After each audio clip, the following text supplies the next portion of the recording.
Welcome back to the channel. This is Trinity Storm, and you are watching fifth part of What If Naruto Was Denied to be a ninja but still overpowered. If you enjoy this video, please like, share, and subscribe to the channel. Now, wasting no more time, let's start the story.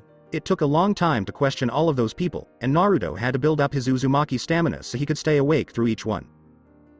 Some star shinobi didn't like the idea of being questioned, and some of them even killed themselves. Naruto just couldn't care that much about the fools who put honor before their own lives. His business was with people who wanted to stay alive and protect their families. He gave the interrogation seal to more than 10 of each group of allied shinobi so they could question the remaining star shinobi. He made shadow clones to watch what was going on in the apartment buildings. The ninja had to walk in single file and wait their turn. Most people would have thought this was stupid, but they would have done anything to stay alive. Yes, it was their job to protect their home, but they had failed. They couldn't kill themselves like the samurai did because ninja didn't see every failure as a scar on their honor, just a scar on their conscience. The remaining ninja had already decided that they would be sold as slaves, so they were all surprised to hear that they had a chance to make things right. This was because they had just found out that their dead leader, Akahoshi, had been secretly training very young genin under the star's radiation, and that the council had given him permission to do this. It was hard to accept that they had been protecting a home that wasn't protecting their children. The boy and the two adult leaders gave the ninja a choice between the 6 villages that had attacked Star. The ninja had a full day to think about their choice on their own or with their families. Those who tried to escape during this time were immediately killed. In the end, it all came down to who was smart.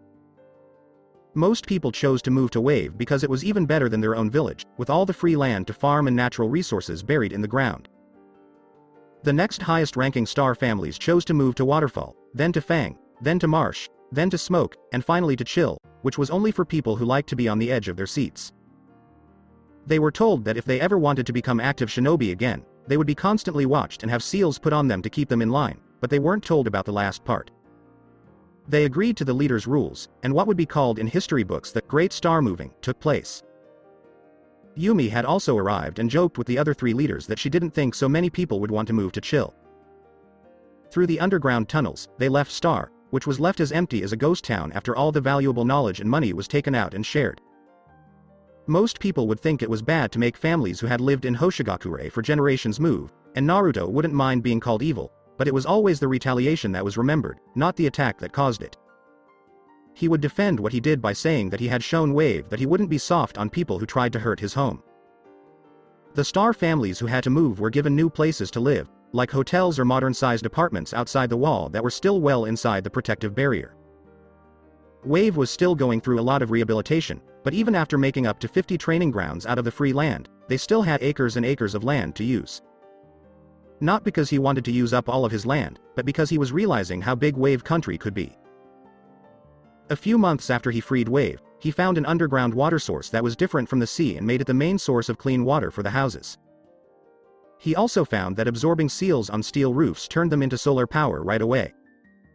He was proud of what he had done for Wave and the people who had helped him get Wave to where it was. He took the star families to their new apartments himself, and if they chose to stay in a hotel, he was happy to let them. Wave was separated from the vast farmland by a wall. The area inside the wall was called Inner Wave, or Wave Central, and it was mostly used for business and industry. There was a smaller wall outside, which was protected by seals made from the walls around Inner Wave, and it was mostly inhabited by people who wanted to farm, fish, or just enjoy the fresh air. Around both the inner and the outer wave, there were guards. For families with students in the academy who lived in Outer Wave, all they had to do was send them to the Inner Wave Gate. It just took them longer to get to the academy. Outer Wave was more populated than Inner Wave, and this was because people preferred to live near the water. Traders, on the other hand, had to go to Inner Wave. The next day, he woke up all of the star genin, Chunin, and Junin who wanted to stay ninja and put them to sleep. He put seals on their bodies similar to rats so that if they did anything wrong, the right people would know. They were given temporary tattoos that they had to change every 3 months or they would be locked out of the island country. The same rules applied to the temporary tattoos given to civilians. He was sure that at least a dozen people would try to betray his country, and he would use them as examples for the rest. The ninja would be put back into the shinobi system, but this time it would be the system of the island country. After a month of intense observation, they would be given missions, which would be led by a Deku clone who had been changed to look like a regular person. Naruto looked at his country's books and said that if the Star Shinobi stayed smart, there would be a big rise in profit in about 4 months. He didn't think the daimyo of Bear Country would strike back, since he had already told him what had happened and what he was going to do to Star. So, if they showed up, he would go back with more shinobi allies to destroy Bear Country. Even though Naruto was the youngest village leader in the history of the elemental nations, he wasn't stupid or naive enough to think that the people of Wave would welcome the Hoshi people with open arms. So, he sent out a letter 3 days before the weekend by Deku and got answers from the village leaders on how to make sure that people aren't treated differently or left out as much as possible. Shibuki had suggested that Star should have their own area where they could feel safe from attacks from others. The leaders agreed, and Naruto had already done this by giving the Star apartments in Outer Wave. Funny enough, Kitsuen was the one who came up with what the leaders called the act of goodwill. Even though Star attacked Wave first, he couldn't blame everyone for it. They wanted the people of Star to know that even though they weren't in their birth homes, they wouldn't be treated any differently as long as they did what was right. The first thing the act said was about the district. It said that it should be called the Star District and that any Wave person, no matter what age or class, who vandalized property would be punished severely. There would be a curfew there, and no Wave-born person could be seen there unless Naruto, Deku, or a Star Elder told them they could. Next, all the Hoshi people would get jobs based on what they were good at and whether or not they wanted jobs to begin with. This would be done the same way for everyone, and if someone had a problem, they could tell the leader or frog and it would be fixed. Another was that if a very young Star child wanted to go to school, they could do so whenever they wanted, just like any other Wave person. Since most of the teachers were from Chill and Fang, there would be no separation. The Star people needed to know about the act and that they, too, had to prove they didn't want to hurt anyone. If they really wanted peace, they would have to follow the law. There were more things listed, but the last big ones were that Hoshi was to have at least 2 council members in Naruto's council and that Hoshi people would be able to visit their ancestral home in the empty Hoshigakure and maybe stay there for a limited time, but only if things went as smoothly as possible. The council was mostly made up of civilians who dealt with civilian issues. The shinobi were Naruto, who was in charge of the council, Deku, who was his top advisor, Frog, and Rat.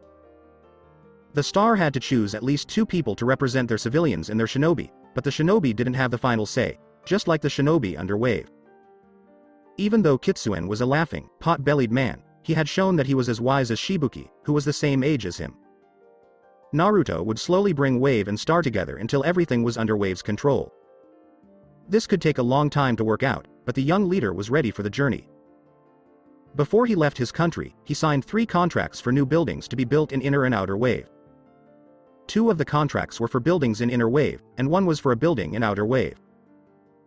The one in the middle was to add more books and scrolls to the shinobi and civilian libraries because he had taken on more missions and stolen more star scrolls. Also, most students at the academy wanted to learn Fuinjutsu after hearing that the real leader was a young Fuinjutsu master. Naruto thought that he would soon take on a genin team and train them in about 4 months. The other contract was for the building of 2 more ships, which would add to the 9 already there. These 3 ships would be used to transport natural resources to the other villages in the Alliance. There was only 1 ship doing that job, so Naruto could see that it would be smart to build 2 more to help out. The ships would take the resources to Waterfall, where they would get what they needed, and then sail to Marsh, where they would stop at the very edge so they wouldn't get stuck in the muck. After Marsh had taken their share, the resources on the ship would be moved to the newly built trains. The train would then go to Fang, then Smoke, and finally Chill through well-lit underground train tunnels. So far, the trains only need to be fixed once a month for a week, according to the main technician. He put a town elder in charge of civilian matters in charge of coming up with the other Inner Wave contract. He told Naruto that the orphanage, which he thought had been fixed up, said there were still some important things missing, like a place for babies to sleep and a place for kids to play. He signed the contract, and after talking to his personal assistant, official accountant Frog, he added some extra money for better food and waterfall teachers to teach the kids who weren't old enough to go to the academy. He sighed as he looked out over his country from the top of the leader's tower. Everyone in Wave Country and everyone who came to visit knew that he was the leader, but for some reason, Konoha still didn't know. He gave a shrug. He knew it would happen eventually. He wasn't afraid of the leaf getting into Wave because his seals were strong enough to keep Jiraiya out. There was some good news, though. The civilian academy now had teachers from Wave who were from Wave. Daku clones still kept an eye on things from the shadows, but so far nothing bad had happened. He would have to find out what would happen if the Star People sent their own children to the civilian academy and how they would be treated. In the school for civilian teachers, there was already a code of conduct, and this was also taught in the civilian academy, especially to the teachers. It mostly talked about how rude behavior towards students won't be tolerated, how home and work won't mix at school, how there won't be any favoritism, and how making offensive comments to students or coworkers will get you suspended. People haven't been against this so far. The Hoshi people brought up the idea of letting their own civilians into the academy and teaching schools, and Naruto didn't say no as long as they followed the rules he'd set. The Ninja Academy had a first, second, and third year, and the Junior Civilian Academy had a first, second, third, and fourth year. The civilians went to school until the 12th grade. When Frog jumped down with a thick book, the blonde leader of Wave looked to his right. The fat-faced Anbu agent saluted with one hand and asked, "When will you return, Naruto-sama?" "In about a month, I'll still be in charge in Konoha, but Daku can stand in for me here." "Hi, Naruto-sama. So, where is Daku?" Frog turned the pages of the book he was holding. "He is going to see Rat-san at the academy. He wants to see how the students are doing," he said. Naruto smiled a little when he saw how much work Daku was putting into making Wave better. It seemed like the Dark Shadow was becoming loyal to Wave, not just to Naruto. Since it was 2 in the morning, Daku was pushing things to the limit, but Naruto didn't mind. "Tell me, Frog, how am I doing with Wave Country?" "The people really appreciate what you do," he said, referring to the large gift basket he had found in his office when he got back. He found out that he liked sweets a lot, so he rubbed his stomach and licked his lips. After they found out Naruto's name, the civilian elders even named the day they were set free, Naruto Day. The Seal Master shook his head in disgust. "I like chocolate," the seal simply said. "I know now, Naruto-sama," Frog said with a laugh. "I need to start going back to Konoha now, but before I go, how's the mall doing?" "The building would be done in a month, Naruto-sama." Naruto patted the man on the shoulder and said, "Good work." He was about the same height as the man, so he didn't have to reach up to do it.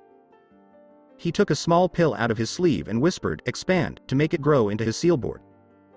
He stepped onto the board that was floating. He could get back to Konoha before sunrise and before the weekend started if he flew fast enough.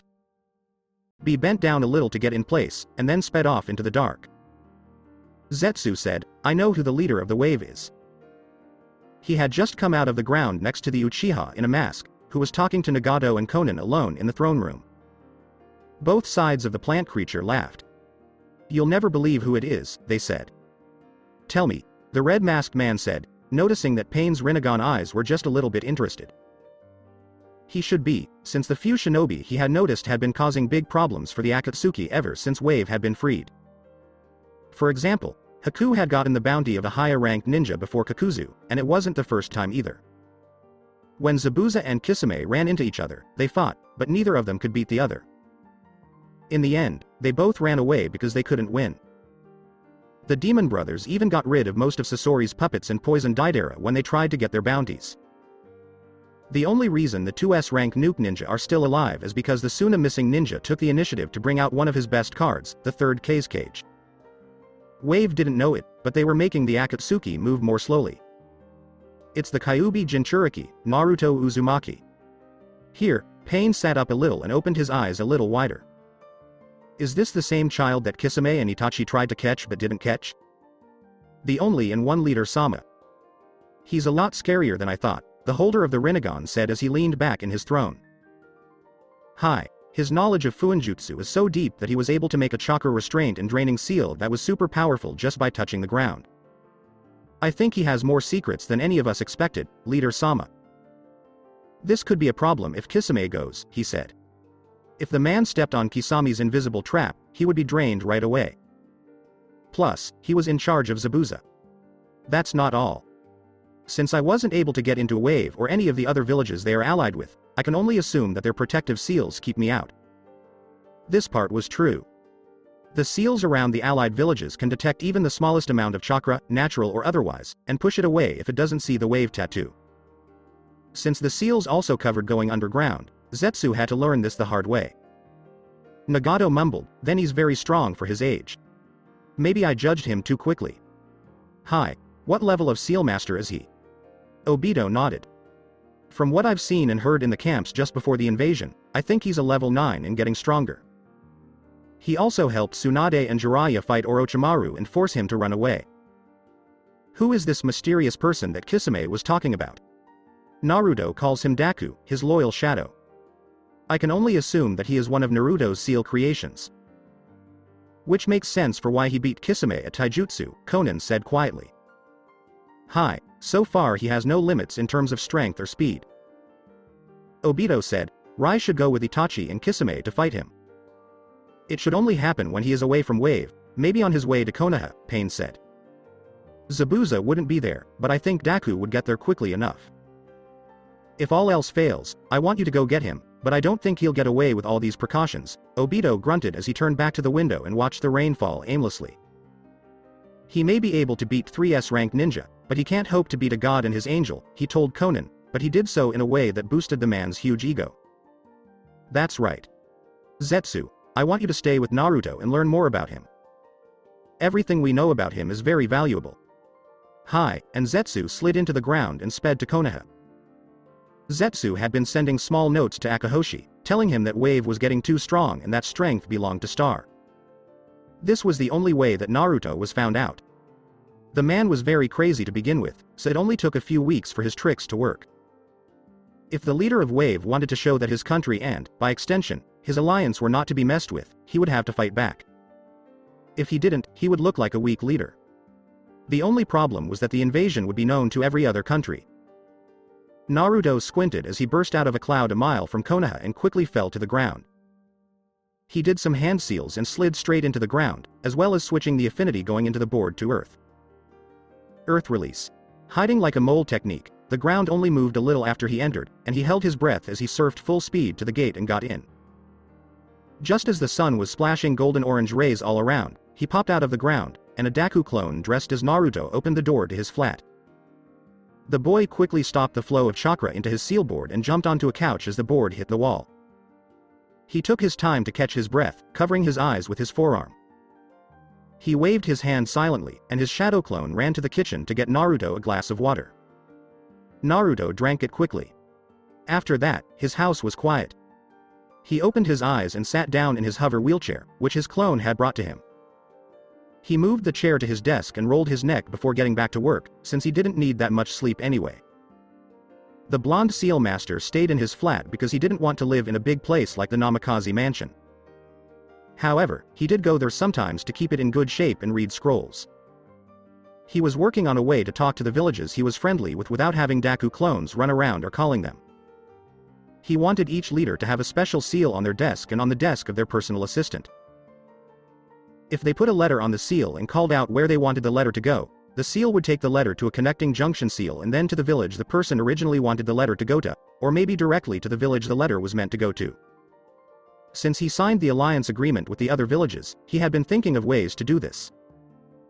He had thought about using an altered, flying thunder god seal to do this, since the Yondaime was known for being able to teleport himself around with just a flick of the wrist or thought. But where was he going to get the seal to break it up in the first place? It had taken Minato years to make that seal, so how was he going to copy it?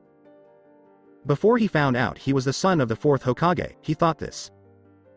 The flying thunder god seal sat on a three-pronged kunai in front of the boy. Naruto bent down and flexed his fingers to show he was ready to work. He carefully took the seal off the kunai and looked at it with a critical eye. He noticed how his father had drawn the seal with a lot of detail. The seals there were much more complicated than he had thought. Minato had made a level 10 seal that he hadn't had time to study, but he still wrinkled his brow and broke the seal into its basic parts. Minato had to draw a seal with a lot of layers before he could touch reality and teleport, and Naruto had figured out that each of the three prongs was linked to the others by a kind of super advanced tracking seal. There was also an advanced chakra suppressor so that if he used the jutsu, there wouldn't be too big of a chakra burst. This made the flying thunder god seal a kind of assassination technique as well. Each seal also had a blood seal that was linked to Minato, Kushina, or someone else. It was like the seals he had around Wave. This meant that if Naruto wanted to use the attack, He would have to find a way to hack the seal and put his blood into it, or he would have to draw his own blood. Hacking the seal would be hard enough, since Minato was a better seal master than even Jiraiya, a level 10 master. He learned more from everything he saw. But Naruto was an Uzumaki, and that wasn't for nothing. He picked up the seal that had come apart and flew to a wall in his living room that was opposite the door. He stuck the seal to the wall and ran his detection seal over the flying thunder god seal. The wall rippled like water, and the seal melted in. Half a second later, the wall lit up light blue, and the kanji for each part rippled to the surface. Naruto used his katana to get around each string of difficult kanji and break each fuinjutsu chain. He set them up so that they were next to each other but not touching. He made sure that the way they were laid out on the seal was the same way they were laid out when they were first made. Then he tapped the first seal, which was on the far right. Its translation was written clearly under the seal. Then he started the boring job of crossing random seals together to see if they worked as well as his own seals, which he had already added to the mix. If he worked hard enough, he would make a big step forward in about a week. He was using the advanced detection seal he had put on the wall, which shows how hard it was to break. He worked so long and so hard that he didn't even realize he was asleep 9 hours later. He woke up suddenly and groaned as he looked at the blinking alarm seal on his wheelchair. The seal could also wake him up if he fell asleep and needed to do something important that day. Naruto stood up and stretched, making sure to pay more attention to his dead leg. He smacked his lips and walked to the bathroom to wash his face. He took off his shirt to do this, and then he stood in the bathroom, heavy bags under his eyes, scratching his belly. Then his eyes got big when he realized why his alarm had woken him up: the picnic. He ran out of the toilet and looked at the clock. He was 30 minutes late. He rubbed some sleep out of his eyes and put on a simple black shirt with blue stripes. He switched out his baggy black trousers for another pair of baggy black trousers with white stripes on the sides. He put on his blue hoodie, which was too big, and ran out of his apartment. As he ran to training ground 13, the boy kept an eye out for anyone who might try to sneak up on him. As soon as he got there, Hinata grabbed him by the elbow. The girl was nervously squeezing the ends of her short skirt and looking around for her teacher. Just as she turned on her Byakugan, she saw him and jumped off the big picnic blanket where the other genin and Yakumo were sitting. The other teens watched the girl pull the taller teen over to where they were sitting. She smiled at them and said, "Guys, this is Naruto-kun." "Nice to meet you all," he said with a bow, and he pulled the hood of his hoodie back, which made Ino and Sakura swoon. "You didn't tell us that he was handsome, Hina-chan." Naruto was about an inch taller than the average 12-year-old boy. He had dull blonde hair and bright blue eyes. Even though he didn't show any skin, everyone knew he was thinly muscled because of the way his whiskered cheeks stretched when he smiled at them. The girl got a little red in the face and told her teacher to sit on the blanket. Naruto gave a small smile to all of the genin, even Neji and Kiba. The dog boy spoke up. "You didn't tell us he was going to be here," he said. Shino started to say, "Kiba," but Naruto stopped him with a casual wave of his hand. He was sitting next to Choji and Tenten and said, "It's fine." He then asked Kiba, "How's your back?" "Good, no thanks to you," was the sharp reply. Shikamaru took a sip of his green tea and looked at the boy with interest. "Do I know you from somewhere?" Hinata helped Naruto eat some spicy ramen, and when he said, "I'm afraid not," she served it to him. The boy ate it gratefully, making sure not to just pour it into his mouth. Hina-chan says he was in the crowd at the Chunin exams, Ino said as she took a big bite out of a chicken leg. Choji said with a mouth full of dumplings, "Oh yeah, I saw him in the cage's ward area. My dad says he was Sandame-sama's special ward." Neji chose to be polite at the team meeting. He might have given Hinata a look now and then, but he was polite enough. "He tied me up with that silver rope." All of the genin said, "Oh," at the thought. The place they were training wasn't really a training ground. There was a river running through it, and there were trees and grass everywhere else. There was just enough space for a spar. There were many different kinds of food on the picnic blanket, including udon, soba, curry, rice, ramen, sashimi, and pretty much anything else the girls could think of. The genin were all sitting around the food in the middle of the blanket, where it had been spread out. Tenten asked with a curious eyebrow raised, "How were you able to do that?" "Seals," he said simply. "You're into fuinjutsu?" "Hi, are you?" "Hi, what level are you?" "I'm on level 4 so far," she said with a proud puff of her chest. Oh, you won't be interested in that. Please pass the sushi, Sakura said as she handed him a plate of sushi. She was nervous that someone who looked so good wasn't being rude to her or trying to get close to her. She gave Kiba a dirty look before turning her attention back to the new guest. No, we'd like to know, Shikamaru said as he looked up at the clouds while leaning back on his elbows. I'm a level 9 seal master and I'm going to level 10. Tenten and Choji choked on their chicken, Shino, Neji, and Sakura spat out their drinks away from the food. Shikamaru choked on the air he was breathing. Kiba flipped backwards and landed on his stomach, and Sai just smiled in a creepy way. Sasuke, on the other hand, gave him a firm look before snorting and taking a sip of soda. Tenten yelled, "A level 9?" and shook his shoulders quickly. That's half a level lower than Yondaime-sama. Naruto laughed and pulled her hands off his shoulders. Yes, so? He said. Oh my gosha, I feel fainta. It doesn't matter that much. What do you mean? It took Yondaime-sama years to get there. How did you get so good? Shikamaru asked as he sat up sharply and looked suspiciously at Naruto. I started learning Fuinjutsu when I was about 4 years old. I'm 12 and a half now. I don't believe you, Sasuke grunted, crossing his arms over his chest. I didn't ask anyone to believe me, Naruto said with a shrug. Tenten grabbed Naruto's blue hoodie with both hands and yelled, "Give me a show." You could see the foam coming out of her mouth and the mad look in her eyes. Again, Naruto slowly pulled her fingers off and shrugged. He took off his hoodie to show his long-sleeved black shirt with blue stripes and rolled up his sleeve a little to his elbow to show the seal tattoos that spider webbed up his forearms and disappeared so they couldn't see that his whole torso was also covered in seal tattoos. Tenten was already freaking out, but Naruto still did it. With him still sitting down, Naruto seemed to pull his silver snake rope and snake chain out of thin air. He flicked his wrist to Sasuke and tapped his forehead. The kanji for sleep spiraled into view, and the boy started to fall backwards.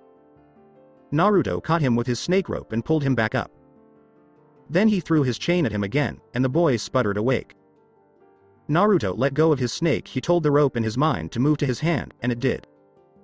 He then tied it up without any chakra bursting. Ta, he said, making jazz hands to show that he didn't have anything else up his sleeve, and then he started eating the ramen. Oh. My. Gosh. Was the first thing Ino said after the small show.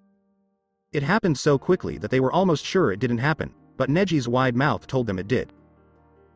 That's not all. Naruto-kun once sealed up a whole lake and poured it on Hinata, Yakumo said, enjoying the small look the Hyuga heiress gave her. Just years of studying. The only Uchiha blinked and yawned, looking confused. What? What happened? Kiba laughed and said, he just put you to sleep, boy. When Sakura punched him in the cheek, he winced and said, it's true. So you're telling the truth then, Shikamaru said after a moment. There was no reason for me to lie. Neji asked the boy, then why aren't you a ninja? And leaned in to hear what he had to say. A long time ago, I wanted to be a ninja, but Sandaime-sama told me I couldn't be one, so I don't want to be a Konoha ninja anymore, he said. Only Shikamaru and Sai understood what he meant. Sakura's green eyes were full of worry as she asked, why didn't he let you? It's because you can't walk well, Sai said. Is that right, Naruto-san? Naruto smiled and nodded. You weren't supposed to be able to walk in the first place, and when you found a way to walk, he put you down, didn't he? Naruto smiled and nodded again, but this time with an eyebrow raised. How do you know? Neji asked. It's not really a secret that he's a seal master to begin with. Then why didn't we hear about him? You didn't even look to begin with. The picnic site was quiet, but all of the genin looked at Naruto with a little more respect. Choji spoke up first after a half hour of silence. You can only fight with seals? He asked. You don't know any taijutsu styles? Naruto nodded. I'm learning one. It's called the armadillo fighting style. Sai muttered, tough one, but he smiled widely at Naruto. Naruto smiled back, but he was hesitant. Ino leaned over Hinata and whispered, hot and smart, you've really gotten yourself one, Hina-chan. Naruto rolled his eyes and drank some water to wash down all the ramen he had eaten. She replied, we're not dating, Ino-chan, in a whisper. Sasuke, on the other hand, was staring at Naruto and didn't move, not even when Naruto gave him a polite smile. Is there a problem, Sasuke-san? Asked the blonde boy, tapping his knees impatiently.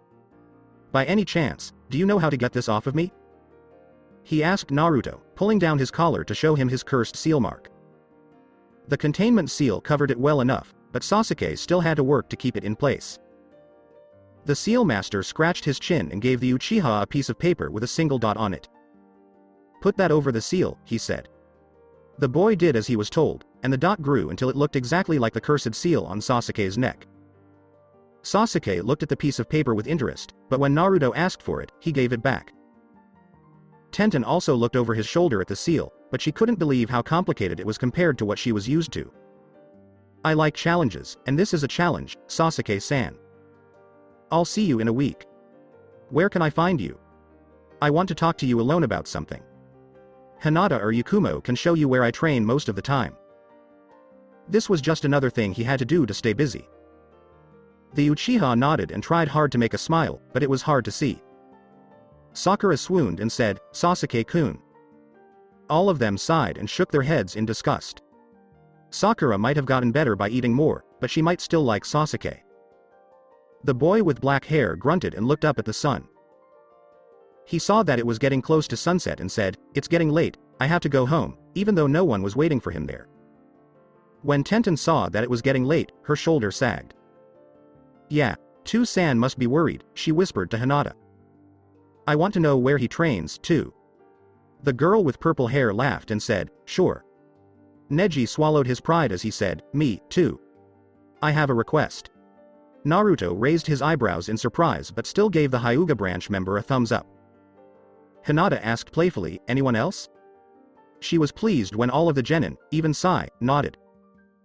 Most people would call what Naruto did manipulation, but he would explain it by saying that if he made friends with the most powerful clans in Konoha, they wouldn't stand in his way if he left. He didn't mind killing, and he wouldn't think twice about killing any of them. He might think twice about killing Yakumo and Hinata, but he would get the job done in the end. As he stood up and put on his blue hoodie, he looked around and said, I also need to go home, I have something to do. He waved goodbye to the other genin and left the training ground. Naruto-kun. He turned around, but Yakumo ran into him. The girl quickly hugged him and then pulled away. Thank you for coming, Hinata said from her picnic blanket. Naruto played fully ruffled her hair and said, it wasn't a problem. The girl quickly pushed his hand away and smoothed her hair back down. Training is on Monday, at the same time as always, he whispered as he left the training ground with a smile. Sai wiped the smile off his face and pursed his lips a little. He rolled over on his back and got to his feet, silently waving over his shoulder as he left. 1 month later. You took down the one-tails holder, Gaara, correct? Yes. Naruto punched a tree and continued punching as Sasuke kept asking his questions. You're the person that Hokage-sama says helped find her, correct? In a way yes, Jiraiya-sama helped too. A forearm went forward and dented the tree, leaving a thick horizontal groove on the tree after impact. He reached back and kept on drilling mid-Chunin speed blows to the tree. He was garbed in his training gear. Plain white shirt, light blue shorts and blood-red forearm and shin protectors. This was the first time Sasuke had sought him out just to speak with him, which wasn't so bad seeing as Naruto was seemingly always busy doing something. You went against my brother and Hoshigaki Kisame and held your own until Jiraiya-sama and Tsunade-sama arrived, correct? Yes, that's more or less true. Sasuke looked at him questionably. I did hold them back, but when you say that I think of taijutsu and I only used ninjutsu and fuinjutsu. That's still impressive. The Uchiha struggled to bring out the last word. Naruto nodded his thanks and grabbed the trunk of the tree he was laying waste to and began to smash his shin protectors on the sides, creating more and more groves, though these ones weren't forming straight away. You beat Orochimaru of the Sannin, correct? Not entirely correct, Naruto grunted. The fascinating thing about the armadillo fighting style was that it was incredibly similar to Iwagakure kickboxing. It made use of blocking and countering, grappling and dealing out blows to either the head of the midsection. The attacks weren't to be left out. Though it had to do with striking with the protectors in the fists, the feet had to be solid on the ground. I only distracted Orochimaru for long enough until the other two Sannin arrived. But you did some damage, Sasuke pointed out, something Sasuke wasn't even able to do. Yeah, you can say that. The little things all started to fall into place about the quiet seal master. From the first time he saw the boy dejectedly walk out of the Hokage's tower a year 8 months ago, dismissing him just as soon. Then the invasion where he caught sight of Naruto with the corner of his eyes just before he was knocked out, like at the picnic. Then when he had seen Itachi trying to get to Naruto and failing. Then lastly was the time he had seen the summons fight far away from Tanzuki and Naruto shooting down his blue chakra beam attack. That single attack Naruto had used could be seen all the way to where Sasuke hid, and the memory had been plastered in his mind ever since. He idly scratched his neck where his altered curse seal was. Naruto had told him that he wasn't able to remove the curse seal without a drop of Orochimaru's blood, so he had discussed with Sasuke about an idea he had. That he would correct the nature chakra beacon seal, making it so that the nature chakra that had already accumulated there would siphon out. The corrected seal had layers of seals stacked on top of each other. At the far bottom was the corrected nature chakra seal, the next was the nature siphoning seal, then the level 10 super suppressor seal he had learnt from his father Hirishin seal. He then tightened hold over the master, slave seal and reversed the loyalty seal to a pleasure seal that was a lot weaker than the one he had given Zabuza. The last was a full body restraint and chakra draining seal in case Sasuke ever lost control of all the power flowing into him, preventing him from turning into rock. Naruto, of course, had to take express permission from the Hokage, Tsunade Senju, and Sasuke's team sensei, Kakashi Hatake, while he was supervised by Jiraiya before he could go ahead with altering the cursed seal. He was sure he didn't need the white-haired Sannin looking over his shoulder at the seals he was placing on his fellow 12-year-old, but he wasn't quite disturbed by it. Maybe the man was finally taking his seal work above his smut work. Maybe. Kakashi though was glad for his help. It was always hard training Sasuke with the way his anger would spark uncontrollably, especially when he was training with his team. At least now after 2 whole weeks of observing the lone Konoha Uchiha ninja there weren't any problems coming up. The thing that Naruto was hesitant to do was train Sasuke on how to handle the nature chakra in the seal. Kakashi only had the experience to train Sasuke with his Sharingan, but Naruto had let it slip that the seal on Yakumo was where he got most of the design from, and that he was training Yakumo on how to utilize the beast chakra in her. The older seal master had proposed that he should help Sasuke with his own training. The blonde boy had declined the offer but had said that Kakashi and Sasuke could as well be present when he was training Yakumo. He wouldn't look over the Uchiha or his development personally, but he wouldn't hinder him in the least. The copy ninja could work with that. Naruto was 3 months ahead of Sasuke in training beast, nature chakra. He just gave the older Sharingan wielder his notes on training Yakumo, a copy of course. At the moment Sasuke had appeared when Naruto was going through his own personal training. It was almost unbearably annoying how Sasuke kept following him, but he couldn't bring himself to care. Though, it seemed that Sasuke was trying to understand something he hadn't attempted to grasp before. Why didn't the Sandaime let you become a ninja again? I couldn't walk well. You obviously can.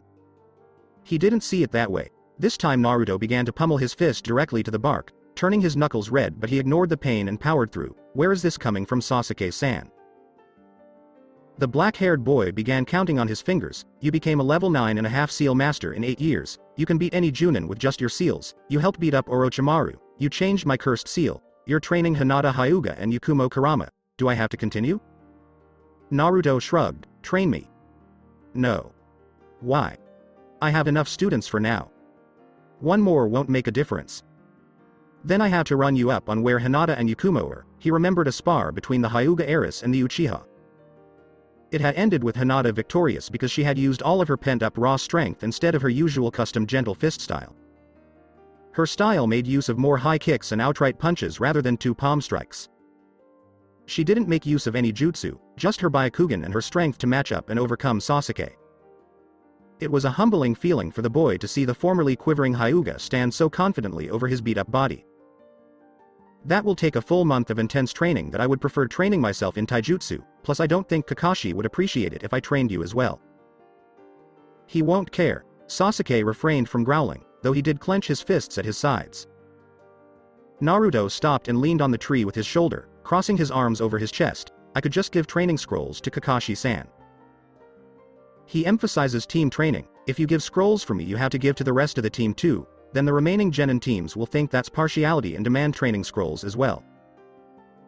That's true. Naruto slid down the tree trunk and patted his side for Sasuke to sit down beside him. The boy did so hesitantly. I'm asking this as a concerned acquaintance, Sasuke-san.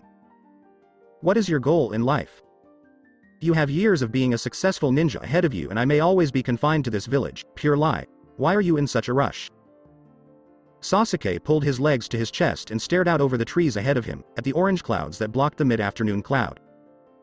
In truth, he would have liked a more peaceful life. Maybe turn chunin and when he was older become a father. He would have been content with that life, even though his father wouldn't have liked him to remain a chunin, but his brother turned him into what he was. A power-hungry loner. My goal is to avenge my clan and to resurrect the great Uchiha clan. Naruto looked at him from the corner of his eyes for a minute before he puffed out some air from his mouth. What do you know about the Uzumaki clan, Sasuke-san? The Uchiha shrugged and shook his head. They were a great clan revered for their mighty chakra capacity, their fuinjutsu knowledge and their infinite abilities with the sword. The Uzumaki were what you call the perfect clan because they had the chakra to do any kind of ninjutsu and not feel the pull all that much.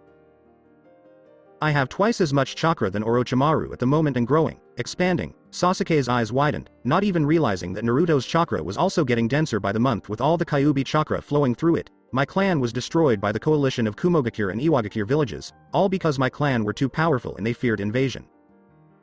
My clan, though we were famed for our legendary rage, never intended to invade any village. Matter of fact, we helped build Konoha. If Sasuke's eyes could widen any more they would pop out of their sockets. He was learning more and more about Konoha every day, but those two villages and their nations were power-hungry. Now let me ask you a question, what would have been my life if Uzushiogakure, my clan's hidden village, wasn't destroyed? You would have been a ninja, you would have been more acknowledged.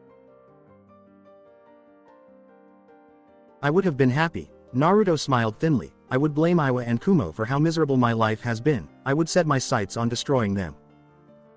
Yes, you would. But I'm not. You're not? Then why would you need to learn how to fight? Why reach this level in Fuinjutsu? I do not plan or wish for their destruction because, as stupid as it sounds, they were doing what they thought was right. They feared what they did not know, and what man fears they either subject under them or they destroy. What they did was for the good of their own personal interests. But they destroyed a village, a legendary clan. How are you not mad? Naruto was silent for a minute. Royal delegation from both Iwa and Kumo were in Uzishio for a treaty signing, but they died in their rooms before anything could happen. I dug through all the records Konoha had on them and I found out that there was a small hole in the emigration log Konoha has. You think Konoha killed them and framed the Uzumaki? I think someone in Konoha wanted the Uzumaki out of the way. You can see why my rage isn't directed at the two villages, right? Sasuke sighed and nodded. They were reacting to a threat they thought was your clan. Yes, they were protecting their interests. Naruto leaned back and closed his eyes, allowing the Uchiha beside him to think through all he had said. Then he opened his eyes and removed his right forearm protector. Looking down at the seals that speckled it with his usual critical eyes, he tapped here and there and seals glowed under his touch, each on more complex than the last. The black-haired boy was looking away with his eyebrows furrowed. What interest was Itachi protecting by killing his own clan? His own blood? He said he wanted to train himself, but I've known him for years. He looked to the blonde Uzumaki beside him and just realized that the boy was just as alone as he was. He was probably the last of his clan, Naruto? The boy responded with a hum. My brother told me he killed everyone in my clan because he was testing himself. What do you think? I honestly don't know what to think. You just took 3 years of my anger and made me question it. The boy chuckled dryly and Naruto snorted. He told me to use my hate to get stronger. Do you think that's right? It depends on how you use that hate. Sasuke looked at the boy with his coal black eyes and Naruto decided to continue. Hate, for me, is a good training partner. I can use my pent-up rage and destroy a training ground. The drawbacks are that you wouldn't see anyone else. The Uchiha nodded his understanding, realizing that he had never seen anyone else but Itachi and himself. But at the same time I also get stronger because I am dedicated to being the best at what I do. I cannot use hate to do that because if I do not see anyone I cannot measure myself up to them, only the object of my hate. Sasuke's shoulders sagged. The other boy was speaking the truth. There should have been ninja more powerful than even Itachi, probably closer than he thought. Kakashi had the Sharingan and he was also the last of his clan, after much digging. The Hitaki clan were infamous for their white chakra. I started small by trying to reach past the Sandaime in Fuinjutsu. He was a level 6, then after that I tried to surpass Jiraiya-sama and he was a level 8.5, now I'm trying to reach past Yandaime-sama and he was at the peak, a level 10. Do you see what I'm trying to say? Hi, I need to start small, at my own level. And that I'm not telling you to drop your goal or throw away your hate, I'm advising you to re-evaluate it. There is a lot more to life if you looked past your own nose. Sasuke rolled his eyes. Thank you, Naruto, he will definitely have to rethink his clan's murder. Naruto slipped 2 bottles of water seemingly from thin air, but in reality it was out of one of the seal tattoos in his left arm that was in full view from the short sleeves he wore. He gave a bottle to the boy beside him and both drank it down, Naruto being the only one to finish his own bottle of water. After successfully containing Sasuke's cursed seal, Tsunade had politely asked if he could do the same for Enko Midarashi, a Junin. He had accepted but asked for a week of break since it took the boy half a day to work on Sasuke's seal, plus he had to put Sasuke to sleep, seeing as the process was mind-numbingly painful for him. Anko was more than grateful for and had sworn to him that he could ask her for anything, anytime, and she would do it for him, adding that she would find a way to get her former sensei's blood to remove the slave, master seal that was still there. In turn, he had also requested from the Hokage a favor, something that he swore wouldn't threaten the security of Konoha. She had hesitantly obliged. Naruto didn't appreciate all the attention he was getting, especially after he had fixed Anko's cursed seal. There were more Junin and Chunin that knew his name and of his expertise in Fuinjutsu, and this made it harder for him to move around. The woman took it upon herself to promote him even though he had expressly told her not to turn him into a public figure. The boy groaned and got to his feet, stretching his body and sealing up his forearm and shin protectors into a tattoo seal on his left elbow. Sasuke got up as well. Got somewhere to go? Hi. I have something to sort out. Naruto scratched his neck and threw on his blue hoodie. I'll give you some pointers in your training here and there, but I cannot promise I'll take you up fully. Agreed? Sasuke smiled slightly. I'll take what I can get. First, work on your guard. It's good, but I notice a lot of holes there that you aren't aware of, like the fact I can get to your midsection. The armadillo taijutsu demanded he know all the possible attacks anyone would make on him so he could form ways to counter or block them. You need to learn how to fight with both feet on the ground first before you take it up a notch and go for high kicks. That is usually where people lose control of a fight. Sasuke nodded and stored that tidbit of information. And don't depend on your Sharingan. It can seriously hinder you if the person you're up against knows how to negate it. The other boy nodded again. I'll see if I can swing by your team's training ground later. Thank you, Naruto. Those words came out hesitantly, but Sasuke meant them. He bowed his head slightly. Call me sensei when I'm teaching you, Sasuke-san. Sensei. When a tall man with blue hair and a black hat opened the doors to White Tooth in Konoha, he was hit with the sounds of slow, heavy, seductive music and the strong smell of sex. He smiled as he looked around and saw all the call girls slide up and down their poles and sashay their hips to the music as they walked around. Most of the prostitutes walking around were only wearing their pants or short shorts that didn't cover much. He saw some of them rub up against men sitting in chairs and dance on their laps, luring them with their eyes and sweet mouths. Men and women sitting on platforms around the stripper poles cheered at the dancers' skill and beauty, and they weren't afraid to wave their money over their heads to get their attention. The man took a deep breath and took in the smell of rotting flesh, the seductive music, and the quiet whispers that were going on under the music, which was the main sound. His coal-black eyes looked around for a free table, and he walked quickly to it. His neat black suit trousers and black shirt didn't ruffle as he blew by the call girls who were taking care of customers who were ready to pay. He slid into a seat, and as he looked around, his eyes lit up. Not even 5 minutes later, a woman in her late teens climbed onto his lap, crossed her legs over his, and put her arms around his neck. She smiled shyly and gently rubbed her rear end over his crotch, frowning when he didn't get a full hard-on, but his eyes showed his delight. She was wearing a bright yellow lacy thin panty that didn't hide anything and black stockings that went up past her thighs. She also had a lacy thin white bra that covered her womanly breasts and a cute little black hat on her head. Her short, wavy brown hair was cut in a Heim style, and her brown eyes had a hint of mischief that most people would call childhood innocence. The man smiled and wrapped his arms around her as she moved her hips over his still warm member. She licked her small, red lips, something she hadn't done yet that night, and pulled him closer so their foreheads were touching.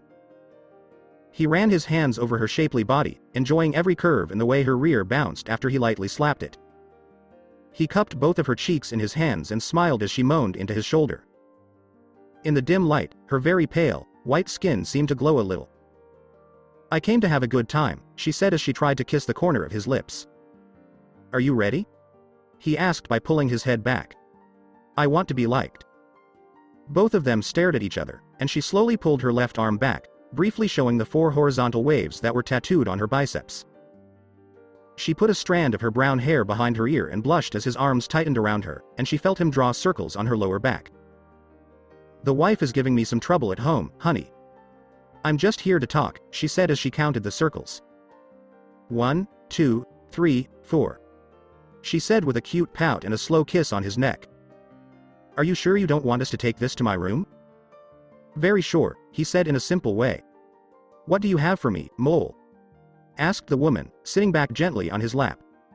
Mole was a high-ranking root operative, only one level below Danzo. This gave her special rights that other operatives didn't have, like being able to live outside the root headquarters and have a hobby outside of root. The 19-year-old woman chose to be a call girl, but she didn't always have full-on sex with her clients. The woman was known among other prostitutes for giving the best handjobs, blowjobs, and boob jobs. She didn't always let people in, but the men and women she worked for never complained when she didn't give them full service. She was also known for being able to bend and move around on the stripper pole like she owned the place. Even though Danzo didn't really like her hobby, she was high enough in the root echelon to be able to do it. The brothel per bar wasn't well lit enough for anyone to keep track of anyone else. Add to that the shirtless women dancing around in the smoke in the air, and Mole had the perfect cover to keep Naruto updated through Daku. The blonde seal master could have come by himself to get the information, but the smell of hot sex in the air and his heightened senses of smell and hearing made him feel uncomfortable. Daku, on the other hand, was as smooth as a brick around women, so he was pretty sure he could control his desires, which, surprisingly, he did in spades since he was a part of Naruto. She had put herself in this line of work on purpose to show Naruto that she was loyal to him and would do anything to show that she was on his side. She may have taken the loyalty seal, and Naruto may have trusted her enough to seal off her pain nerve endings, but she always thought that wasn't enough, that she could go that extra mile to show him she wasn't going to betray him. Naruto knew that she was crazy about him. He didn't like that a woman 5 years older than him cared so much about him and his cause, but he was glad to have her as a shinobi. As a prostitute, Mole went by the name M or just M. She knew that to keep her cover, she couldn't leave the red light district without a customer with her. To make up for this, she told Daku everything she knew about Root, both in writing and out loud, whenever the dark shadow showed up in disguise. She was told to look for a man with hints of blue in his hair who couldn't get fully aroused. She would then show him her Wave Black Ops tattoo, the 4 wave lines on her bicep, and he would say he was just here to talk, either before or after she showed him her tattoo. This regular communication happened once a week, on a Friday night when the strip club was mostly full of customers, so it was easy to pass them off as a man who was being taken care of by a hooker. Mole ruffled her hair and ran her right hand through it. She pulled out a small scroll about the size of a finger and ran it seductively down Daku's face before slipping it into his pocket. Danzo plans to sneak into Wave by pretending to be a cloth merchant from Hidden Darkness. He wants to use Wave as a sort of second root base, she whispered as her forehead touched his again. She held back a moan when his hands accidentally squeezed her behind, rubbing her crotch against his to get rid of the aching need there. Maybe she could ask that crazy Junin, Anko, to come and help take care of her. That woman was very good at what she did. She liked it rough, but she never found anyone who could satisfy her, so she would probably do it herself until the early morning, when she had to go back to root headquarters. Fu Yamanaka, Torun Aburame, and I are going with him as his guards. He doesn't know we're working with darkness, Danzo said. He had picked a hidden village that was only known for being quiet and hidden. Daku hummed and wrinkled his eyebrows. How far are you with your training? Naruto sent her his chakra high seal through Daku so she could train with it in secret. She could only use it when she was on a mission by herself and was almost out of energy. She quickly answered, I'm good enough. When do we go on this mission? Danzo wants to be fully ready to take over Wave in 3 days.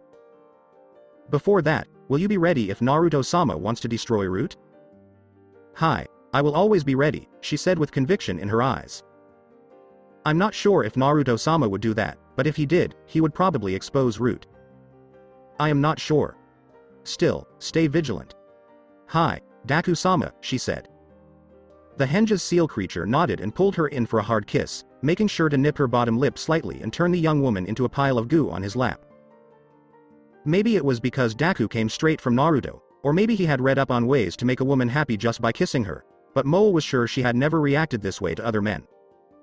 She would never do that. That turned her off and made her think she was some kind of monster who liked kids younger than him. But it was just Naruto. If everything goes well, I'll make you an assistant dark captain, he said. She bit her bottom lip to hold back her happiness, but she nodded firmly. After the ritual kiss, they went their separate ways. Mole went to look for Anko, and Daku went to tell Naruto what had happened. Gaara crossed his arms and gave the council elders in front of him a light glare. He stood in front of Temari and Kankuro, his sister and older brother, to protect them.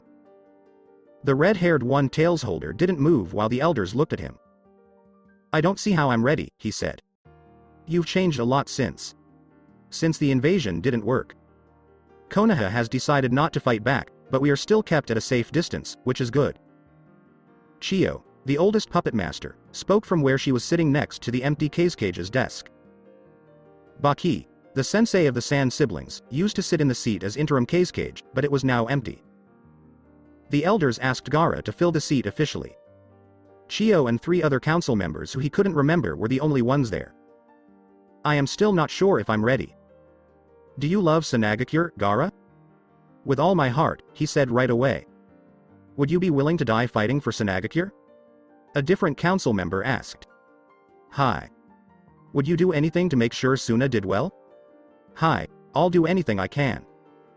Chiyo spoke up and said, everyone in Suna has seen how much you've changed, Gaara. Some are still unsure, but most can now see that you are strong. They are willing to follow you, Gaara, she said, putting her hand on the boy's shoulder and smiling widely. Gaara's guarded stance sagged a little.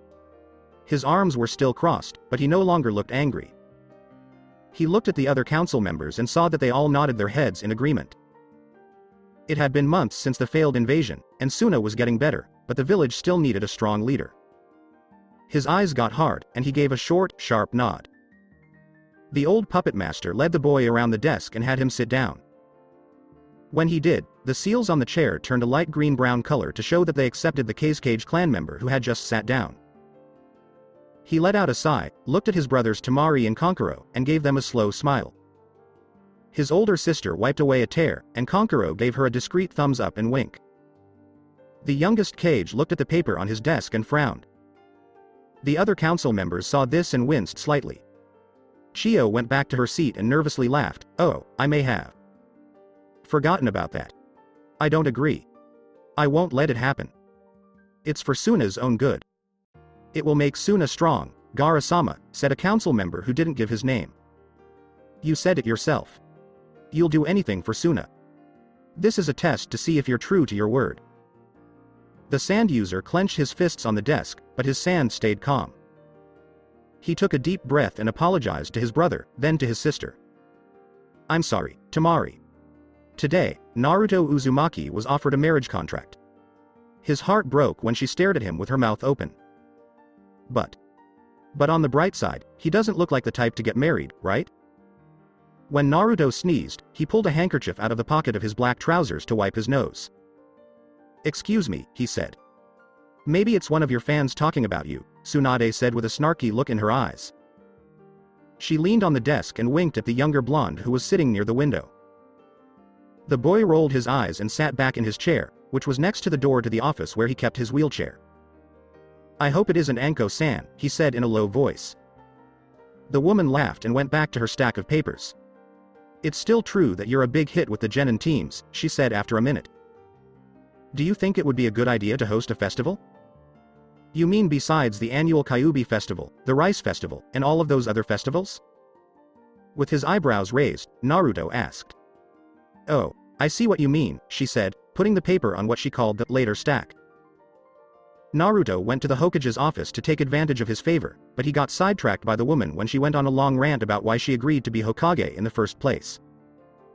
The conversation then turned to how she would have rather gambled and lost than spent all day in the office. After that, their conversation got out of hand until she tried to tease the boy about how many male and female stalkers he now had and failed.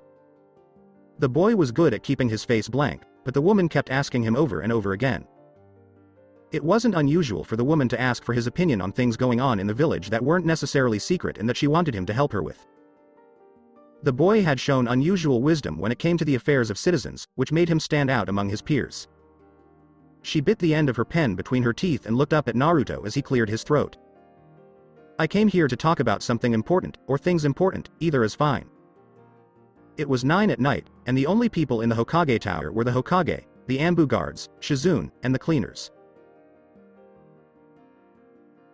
Tsunade knew that Naruto had a hard time sleeping for more than 2 hours and that the Kyuubi would cancel out any drugs she gave him, so she didn't think twice about inviting him to her office to talk.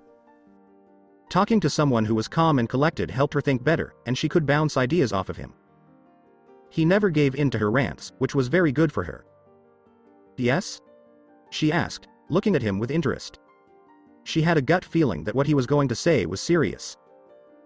Alone, if you don't mind. She waved her hand, and the corners of the office got a little less dark.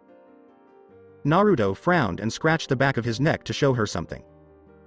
The woman saw what was going on and slowly tucked her hair behind her ear. The boy snorted and made a single ram hand seal, then drew a line with his big toe on the ground. Ninja art. Fuinjutsu, light seal trap in the living hell, he said quickly. The ground in the office lit up blue, removing any shadows, and Tsunade stayed calm as her body was caught in the wide-range seal trap. A cloudy white bolt of lightning shot towards her, but it went around her 4 times before it hit the ground and killed someone hiding behind the curtain. Naruto moved his free hand in a circle, like a fishing reel, and the blue light on the ground circled around the spot where the lightning had gone. Then the curtains opened, and a root agent was pulled out by the blue chakra. Before and after he had been electrocuted, his body was completely unresponsive. Naruto used his blue chakra to hold himself still while he told a silver snake rope to tie up the ninja. The root Anbu had been hiding himself with a B-rank hiding technique in a triple-layered genjutsu. Tsunade wasn't a sensor, but Naruto had sensory seals all over his body. These seals told him there was a small amount of chakra in the room, so he used the Fuin ninjutsu trap he had made to catch him. The snake rope held the ninja tightly, and Naruto sat back in his chair, letting go of the ram hand seal so that all of the blue chakra could flow back into his body through his feet. The Senju glared at the ninja from behind her desk, which she could do because the ninja was in the middle of the room. "Who are you?" she demanded. "Don't worry, Tsunade-sama. He has a death by fire seal on his tongue." But the ninja couldn't use it because his body was paralyzed and the snake rope was draining his chakra quickly. "Have you ever seen him before?" "Yes, there are actually more ninja like him in Konoha." The woman stood up all of a sudden and asked, "Where?" Naruto told her to calm down, so she did it slowly and sat down. "I know where they all hide," she said. "This man's shinobi faction is one of the reasons I'm here," he said. It was crazy to think that he had come to the woman's office 4 hours ago and been so distracted that he almost forgot why he was there in the first place. "What's another reason?" Naruto stopped for a moment and started to change his mind about telling her, but he shook his head. He had to do it. "I am in charge of Wave Country. It took place in the middle of the night." Naruto looked straight ahead with his black glasses on and his full combat uniform on. Black trousers that were loose but not too loose, a black long-sleeved shirt with dark blue stripes going down the arms and a wave insignia on the shoulders and back, and a thick Junin flak jacket over his long-sleeved shirt. His kunai and shuriken pouches were on his right thigh and hip. A wave forehead protector was wrapped around his right upper arm. His forearm protectors went over his sleeves, and his shin protectors went over his pants. He just played with them. Kakashi snuck up behind him and crouched down next to him with his dog Anbu mask on. The Junin looked at the younger boy and made the sign for ready. Naruto turned around and saw that the other Anbu agents were also crouched and ready to defend themselves. There was Cat, Stork, Turtle, and Mantis, Kakashi's old team. Tsunade and Daku were also there. The woman was still wary of the dark shadow with a turban that seemed to have come out of nowhere, but the blonde boy had told her that he was with him. She walked up to him and stood next to him without even making the leaves crunch. She raised an eyebrow, and Naruto showed her a full-size map of Root's secret base. He put it on a tree and used 2 kunai to hold it up.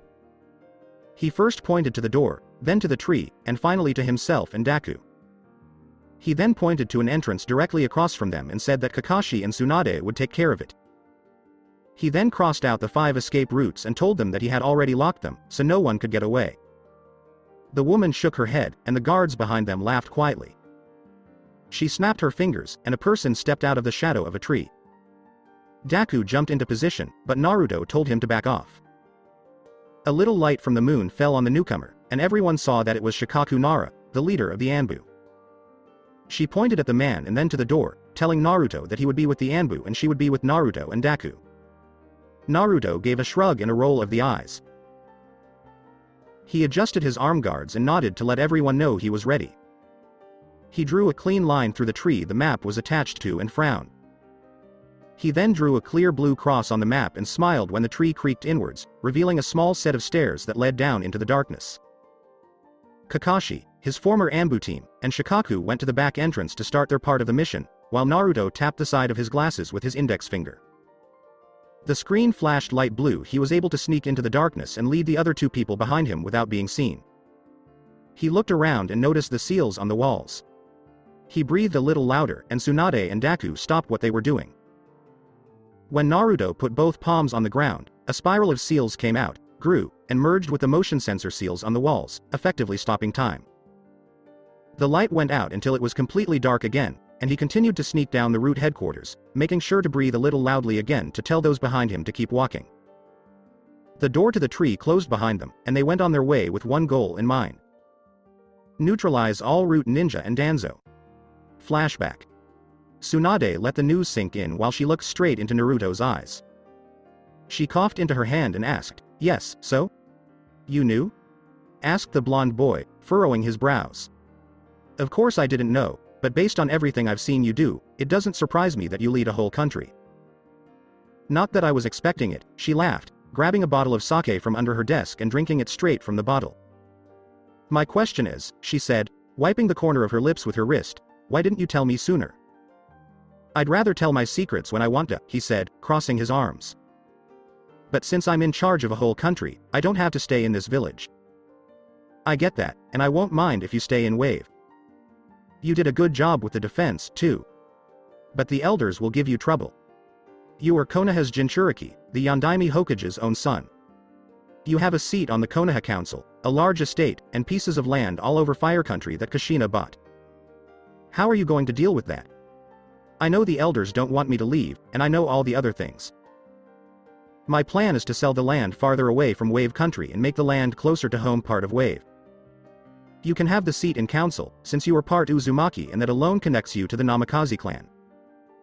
"And what about the estate?" "I said I'd be moving to Wave, but I didn't say I wouldn't come back. I have students here, you know, and the elders are just there to give you advice. Even in the council, they don't have any power," he said, shifting in his seat. "I know that. What I'm saying is that they might go behind my back and tell the daimyo that an Uzumaki Jinchuriki who happens to be the Yondaime's son is planning to leave his village of birth and his country of origin," she quickly added, "and no, you can't kill them." Naruto's shoulder did drop a little at the end, but he said, "I'm also the daimyo of Wave. My village is fully allied with 5 other hidden villages, and I see more alliances coming soon. I have the same political power as the Fire Daimyo. Fire Country is still 3 times bigger than Wave, and he can order Konoha to go to war with your village and the villages that are on your side." This was a tough situation. Naruto wrinkled his brows and thought of all the ways he could get out of it. When he thought of one, he sighed and said, "Then I'll make an alliance with Konoha." Full alliance? Tsunade knew that Wave was slowly becoming more important in the world of shinobi. Most of the rice that Konoha had was bought from Grass Country, which was owned by Wave. More like a non-aggression treaty, Naruto shook his head. "Military and trade alliance, not fully, but if I scratch your back, you scratch mine." Naruto rubbed his eyes and thought about this.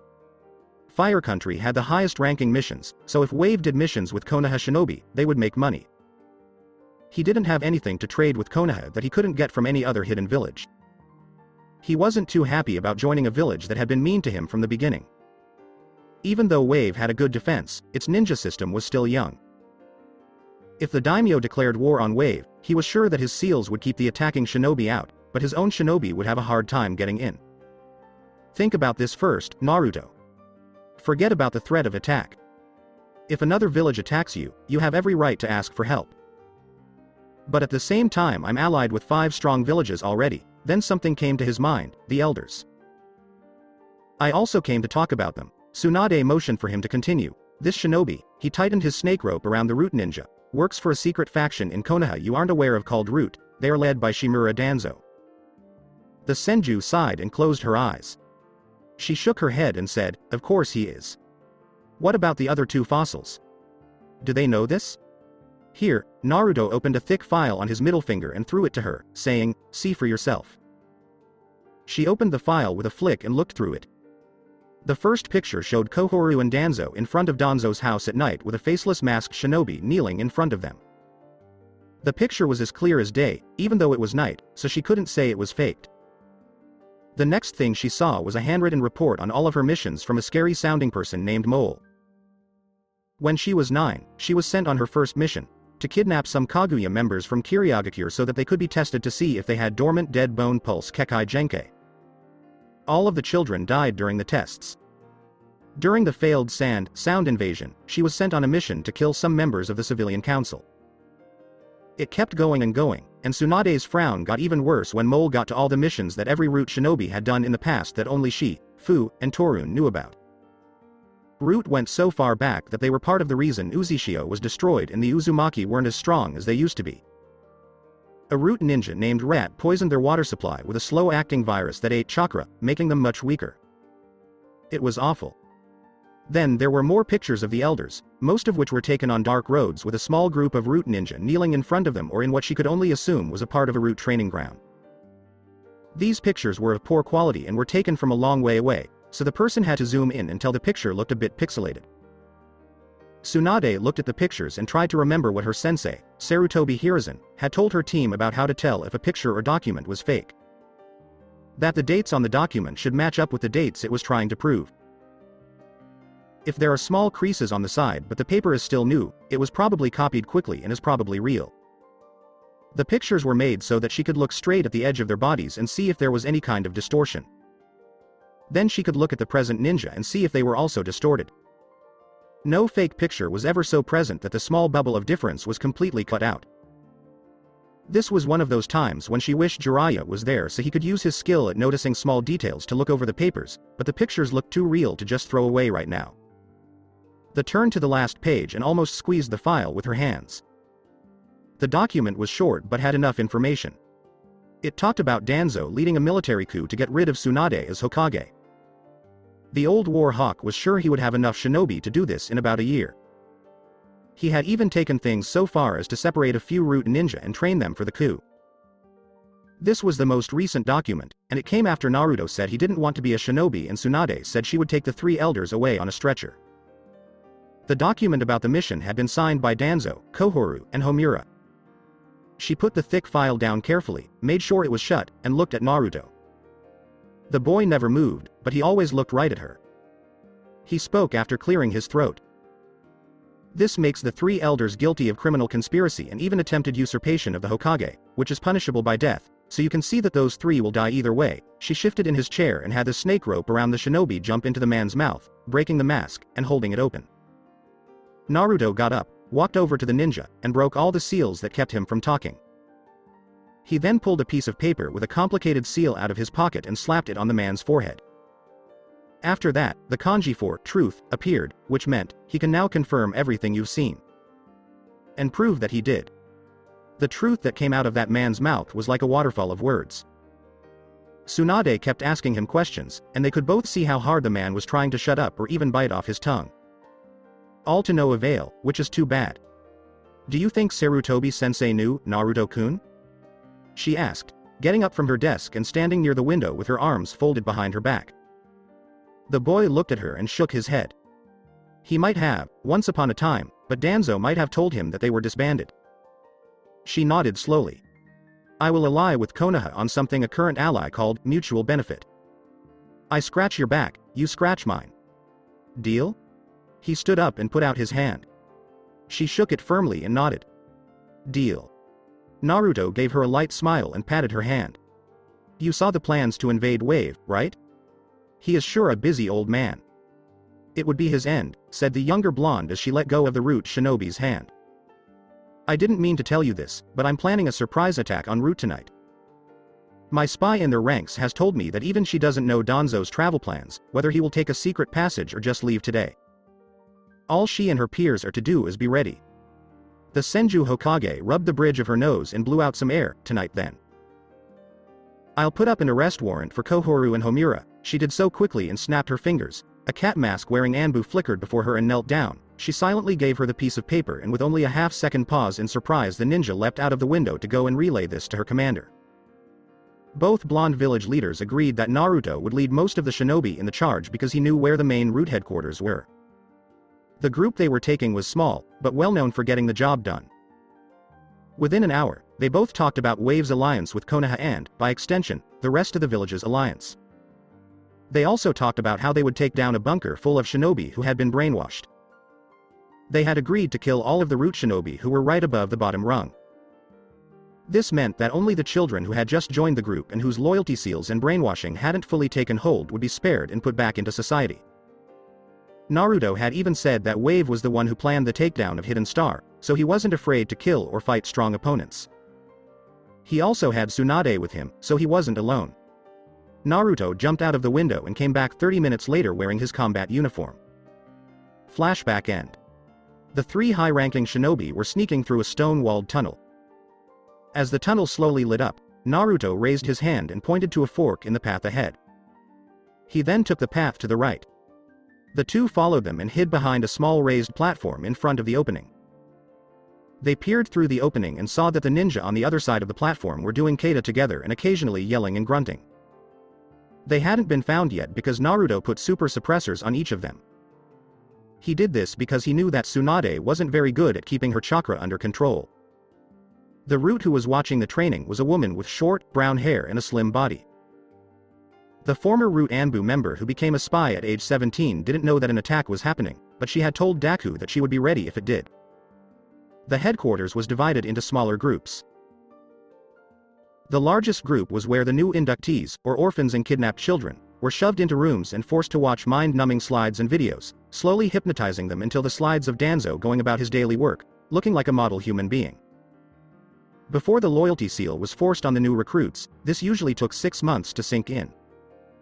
By then, the idea that Danzo was all good would be broken, but it was too late to deny it. All their memories now include Danzo and how to serve him best. Mole, Fu, and Torun were the only ones who didn't have their minds completely changed. This was because Mole's parents put him in the program, and Fu and Torun did it on their own. Mole didn't remember her parents because she was put into the program when she was 4 years old, but she promised to kill them if she ever found out who they were. About every 8 months, the program was only able to get a few new people to join. Naruto pointed with his pointer and middle finger to his far right, where Deku quickly moved and hid in the shadow of an exit. Naruto gave Tsunade the "OK" sign and started counting down from 3 with his hands. 1, 2, 3. He threw his arms out over the platform, over Mole, and muttered, "Ninja art, Fuinjutsu, child of paper chaos." Danzo had put containment seals around the training ground so that even the smallest tremors couldn't be felt, but in reality, disaster had hit all of the root ninja who didn't know what was coming.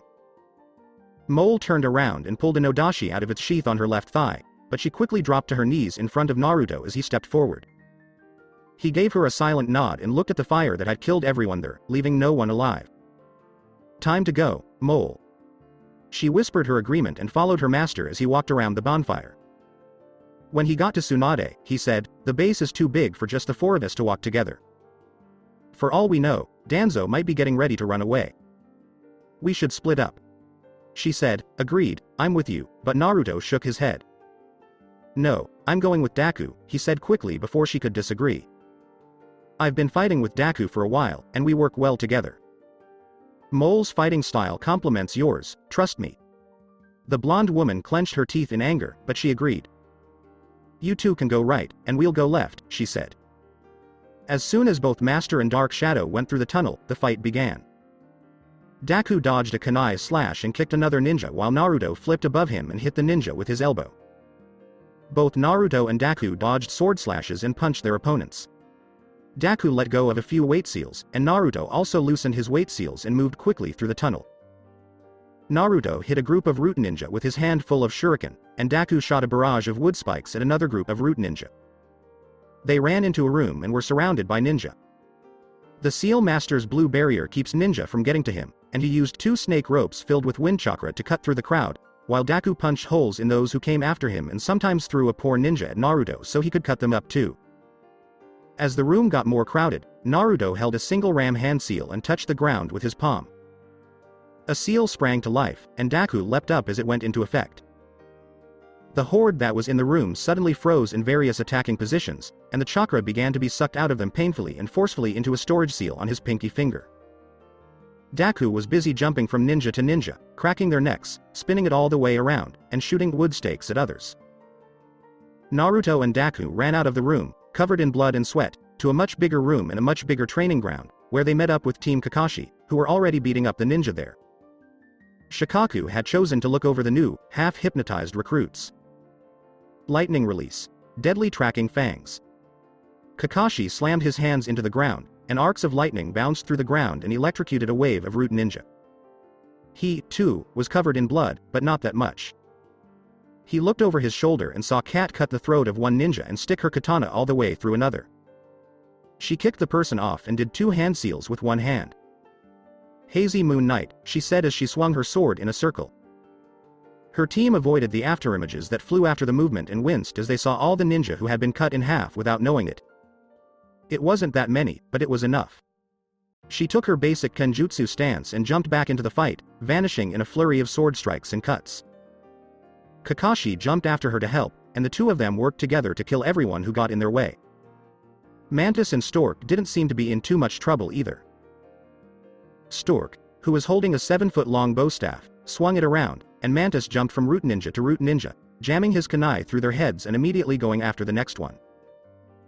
All of the Anbu team members were hurt in some way. Yugo had a deep cut in her midsection that showed her bleeding stomach, Stork had purple bruises on his exposed arms, and Mantis' mask was broken at the top, revealing his teal-green eyes and letting Naruto see that he, too, had blonde hair after his protective headgear fell off. Mantis was a Yamanaka, and Stork was probably a Nara based on how he was nonverbally telling Mantis where to land next so he could deal a killing blow, or how he was using shadow attacks to hold the root ninjas in place while Mantis moved around and cut off their heads. Naruto spread his arms, and a wave of fire-sealed paper flew out like shuriken, cutting through a group of ninja who were coming at him. The attack, called Ninja Art, Paper Shuriken Barrage, cut through the ninja, who were too close together to move out of the way. He mentally winced when he saw half of a person's face fall off and land on the ground. His sensory seals lit up and he spun on his feet to use his blue rectangular shield to block a small Tonto walking stick strike from Danzo. His tree root seals turned on and he pushed the man away. He put both of his hands in a single hand seal and said, "Multiple shadow clone technique." More clones than he could count exploded into. "Your betrayal will be your death, mole," Torun said as his poisonous Kakaichu buzzed out of his sleeves and shoulders. They hummed dangerously as they formed a kind of scary mass of darkness behind the Aburame man. Mole knelt down in her usual taijutsu position and looked at the older root shinobi, then at the man's partner, Fu Yamanaka. "After all that Danzo-sama has done for you," the orange man said with disappointment. He, too, had his palms together and his back straight, but he was in a guarded but relaxed position. The man looked over at his former teammate and saw that she was wearing a black flak jacket, a black one-sleeved shirt, tight Anbu grade trousers and sandals that went up to her mid-calf. Her hands were tight in their fingerless gloves, and she was holding her short tanto in her left hand. Her right hand was on the ground with its palm open. Tsunade looked at both of their opponents and remembered what she knew about them. She glanced at Mole out of the corner of her eye, and the younger woman caught her attention. "I'll handle Torun, I know how to beat his Kakaichu," the Wave Black Ops ninja whispered. "Don't let Fu use any ninjutsu, Tsunade-sama."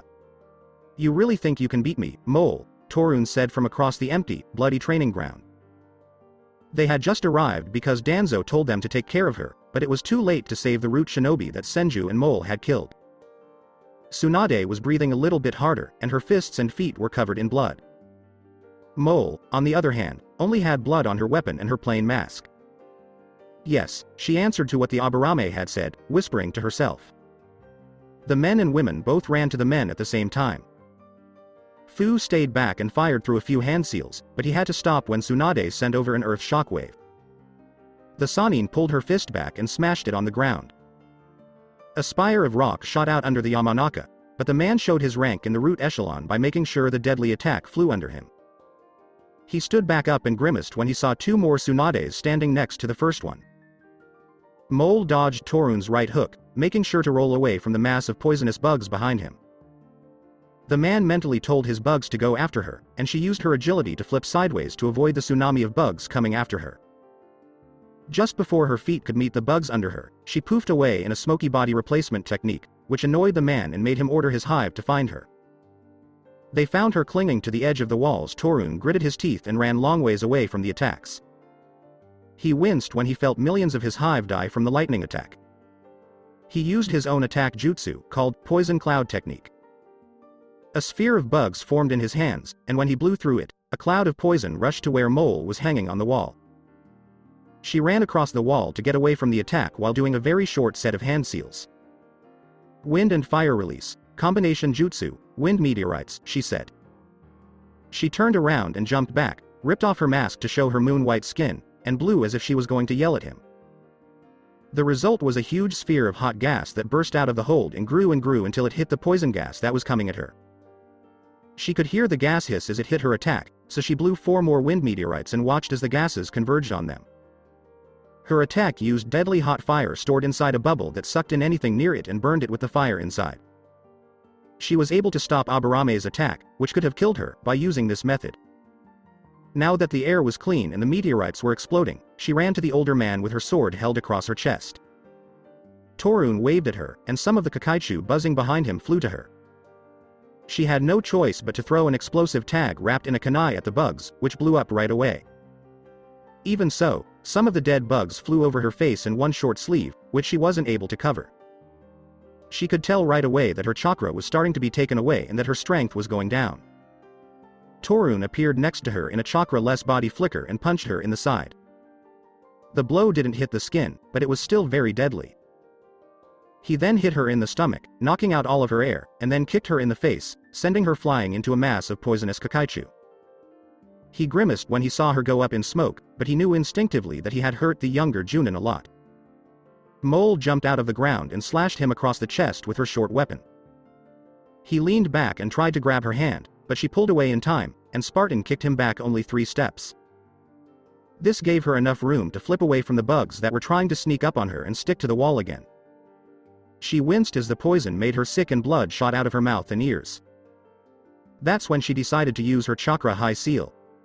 Fu put his sickles together and threw them at the clones of Tsunade. The weapon spun dangerously in the air, and the clones and the real Tsunade split up. The fighting ground was big enough so Tsunade didn't have to worry about stepping on a poisonous bug, so when she saw the man about to go for his signature clan jutsu, she purposely slowed herself down, making it seem like she was not yet expecting the attack. Mind-body switch technique. Just as his consciousness leapt out of his body to her, she switched with a clone. Seeing as he was a sensor-type shinobi, he knew who the original Tsunade was in the first place. Before he could cancel his jutsu, the Sannin threw a kunai she had taken from a dead root ninja and cut the clone's throat cleanly. Her years as a shinobi had taught her a few things and shown her some flaws in clan-based Kekkei Genkai. Their half of the underground training ground was quiet. The clone's head shot up as the knife cut a deep path through the ground. Even though she died, the earth clone she had made didn't disappear right away because she had pumped enough chakra into it to keep it alive for a while. Both the clone and Fu stood still in the same place. The orange-haired man didn't even have time for his body to fall before the clone was cut. A deep cut opened up on his neck, and he and the clone both fell to their knees. Blood came out of his mouth, and he stopped his jutsu. He grabbed his throat, which was bleeding heavily, and struggled to get up. His eyes were too blurry to focus on one thing, so he looked around, confused and dying. Even though he could feel the attack coming, he could only bend a little bit away so his head didn't cave in. This didn't stop him from being thrown across the fight zone and onto the wall, though. He slowly fell to the ground, and as the back of his head broke apart, his head fell to the side. He fell from the man-shaped hole in the wall and let the slug Sannin stomp on his head with his chakra-charged foot. She wiped her hands off and said to herself, "Still got it," with a smirk. Then, the ground started shaking, which made her eyes widen. She followed the shaking to its source on the other side of the fight zone and cursed. Mole's body was licked by hot pink fire, which grew higher and higher until it completely engulfed her, leaving only her head and the complicated kanji for chakra high on her forehead. Her face was set in a calm smile, and her hands slowly moved together into a monkey hand seal. She was still attached to the wall. She could feel the nature chakra thickening her own chakra and all of her wounds healing. She could even see the poison seeping out of her pores as sweat. Torun just looked at her blankly, and so did his Kakaichu. When she jumped off the wall and stepped on the wave of poisonous bugs, he frowned because his bugs burned as soon as they touched her. He was smart to attack her on his own. When he said, "Jar of poison," the poison that his bugs were pouring into the dead bodies around him started to pile up on top of each other. The surprisingly strong insects pushed the dead bodies together until they made a barrier of dead bodies. As Mole slowly walked towards her old friend, the corpses slowly let out poisonous gas into the air. Then, the barrier between them exploded into a huge swarm of rinkaichu, which are poisonous kakaichu. The insects flew at the woman, making a lot of noise, so she did some hand seals and said, "Fire release, great fireball jutsu." The molten ball of fire she blew out covered her side of the fight zone, shining a deep pink instead of the usual red. The fire burned all the insects to a crisp and didn't stop until it reached Torun. The man's eyes widened in horror at the one jutsu she used, and he quickly replaced himself with a dead body. The pink ball of fire hit the wall and shook the underground base, but the people of Konoha didn't feel it. The young woman quickly did her signature taijutsu move, which was to hold her short tanto in front of her, and then she blasted to where she thought he had moved. Torun jumped out of her way and cursed at the smoldering hole she had made in the wall when her tanto cut through it. Her moves were faster than anything he had expected, and he could see himself struggling to get away from her attacks. At least now he knew how his victims felt when they tried to stop him from touching them. Just her fist moving across his chest had burned his military-grade black shirt. The pink fire that was burning around her got stronger and surrounded the Aburame, making it impossible for him to get away. He hissed when he couldn't even switch out of the circle of fire she had made. The fire closed up above them. Then Mole slapped her hands together, and the fire inside grew. It burned the older Junin to a crisp, but it didn't hurt Mole at all. Mole did all of this with a smile on her face the whole time. The fire faded and went back to her body, and the mark on her forehead flickered out of view. Her knees shook from fatigue, and she could feel her chakra density going down as her nature chakra was taken away. Before she could fall, Tsunade caught her and lowered her to the ground. "Nice trick, kid," she said as she looked at the younger woman and smiled slightly. "You're not even hurt." "Naruto-sama," she said, out of breath but not hurt, "he made the seal." Tsunade nodded and waited for the Wave Black Ops ninja to calm down before they both ran to where the rest of the root elimination team was. Naruto smashed his blue, rectangular shield into Danzo's, and the two of them got into a sort of power struggle. There were only a few small pockets of root shinobi left, which kept Kakashi and his team from coming to help him. Daku quickly moved behind the man with the bandage and swung his leg in a fast snap kick to the man's head. The attack would have killed a lesser man, but Danzo wasn't a lesser man. He used his free hand to catch the high-speed Junin kick and twist it around, flipping Daku away, but the dark shadow landed on his feet. Naruto punched his blue shield from the inside, and a vibration threw Danzo far away. This gave him time to think of a way to beat the Sandame's strong and smart rival. He tried hard to feel a tingle, and then Daku appeared next to him. The boy gave the dark shadow a paper seal, and he knew right away what to do with it, but not yet. Naruto got rid of all of his weight seals, and then both the master and the dark shadow ran towards their opponent. After flashing through 3 seals, the last member of the Shimura clan droned out a jutsu, wind release, vacuum sphere. He then started spitting out fist-sized bubbles of air in all different directions. Some of these bubbles killed some of his remaining ninja. Naruto pulled up his left sleeve and quickly opened a scroll without any chakra smoke. He threw the scroll open, and it seemed to take on a mind of its own, going around Naruto and Daku and absorbing the dangerous B-rank attack spheres. He rolled up the scroll and threw it at Danzo, then used his chakra beam seal to hit it with a short blue beam. As a result, his own attack burst from the broken scroll and went after him. The older man frowned at this and used his wind chakra to make his Tanto walking stick longer and sharper so he could cut through the spheres with it. He slashed at Daku, who had jumped at him, but the dark shadow turned away in midair. Naruto then told his snake ropes to go after the Shimura.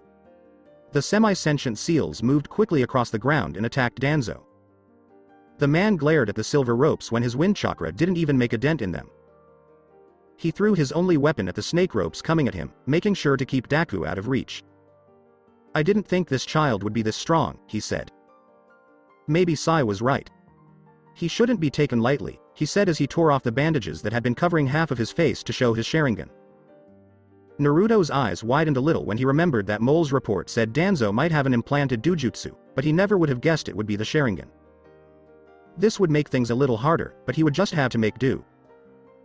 He front flipped over the man as he reached for him, making sure to avoid his eyes, and threw his arms at him so that sharp pieces of paper went after the man. Danzo ran away from the paper and put a dead root ninja in its place. He frowned when the paper blew up in a controlled plume of fire after that. Daku didn't waste any time getting into a fast-paced taijutsu fight with him. As time went on, the fight got even faster. Danzo punched Daku in the chest, but the dark shadow responded by leaning back and smashing his knee into the older man's chin. Danzo flipped sideways after the brutal attack, but he still landed on his feet, even though his mouth was bleeding a little. The man growled and jumped at Daku. Daku, who was much faster, sidestepped and kicked the man in the face, sending him flying towards Naruto. The boy ran at Shimura while he was in the air, and just as the man's back hit his rectangular shield, the boy punched the man's side of the shield. Danzo was thrown back to Daku by the attack, which broke his spine. The returning man was hit against the wall by a spinning kick from the loyal Dark Shadow.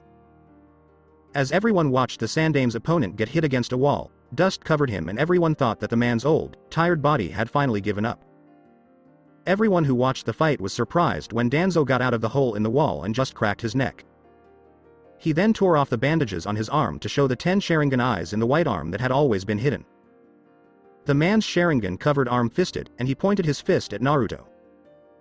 He was right to think that if he could kill the blonde boy, the Dark Shadow would also fall.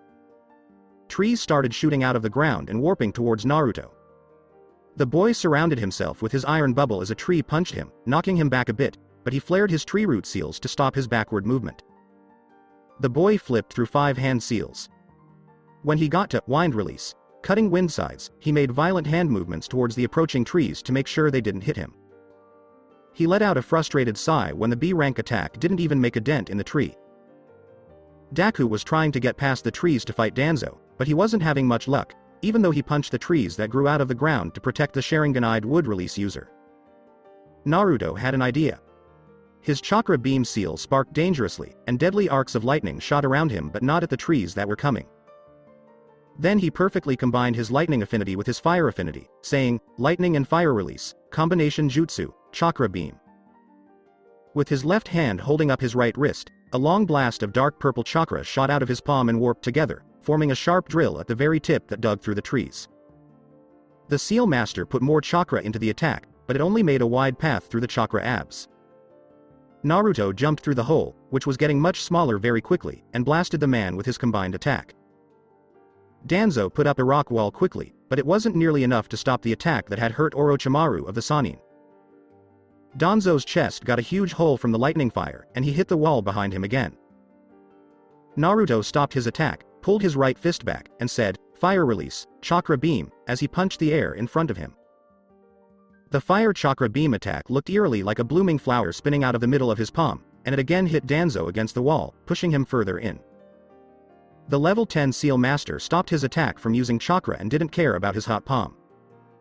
He shook his hands though, as his black glasses looked straight through the dust and ash that had come after his attack. He frowned when Danzo pulled himself out of the wall again, but this time he only had 6 Sharingan eyes on his right arm. The Shimura was in his last few minutes of Izangi, and he would have rather cut off his own tongue than let this child kill him. He couldn't keep this beating up for long, either. His body was broken up or burned to a crisp over and over again, and it was all because of this boy.